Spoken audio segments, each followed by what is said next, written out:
Not سے بابر حسین کی report کے مطابق government girls high secondary school Rajdhani میں تبادلہ جات کی وجہ سے 7 معلمات کی اسامیاں خالی۔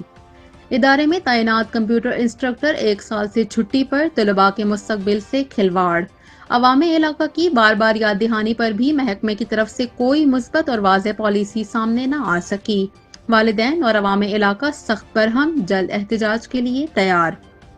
تفصیلات کے مطابق اپنی مدد آپ کے تحت آزاد کشمیر کا سب سے زیادہ خوبصورت تعمیر کیا جانے والا ادارہ government girls higher secondary school Rajdhani سے تبادلہ جات کی وجہ سے 7 معلمات کی پوسٹیں خالی ہو گئی ہیں، جس میں کمپیوٹر انسٹرکٹر بھی شامل ہیں، جو 1 سال سے چھٹی پر ہیں اور ماہانہ تنخواہ بھی اسی ادارے سے لیتی ہیں۔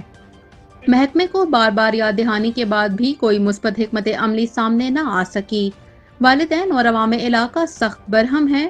سیکرٹری تعلیم عنایت اللہ ڈویژنل ڈائریکٹر ODO نسواں کوٹلی سے اپیل کرتے ہیں کہ مذکورہ بالا خالی اسامیوں پر معلمات کو فوری حاضر کیا جائے، بالخصوص جو اس ادارے سے تنخواہ لے رہی ہیں، اور ان کا بھی کوئی حل کیا جائے۔ ہم چند دن کا وقت دے رہے ہیں، اگر معلمات کو حاضر نہ کیا گیا تو سخت ری ایکشن دیا جائے گا۔ ان خیالات کا اظہار والدین اور اہلیان راجدھانی نے کیا۔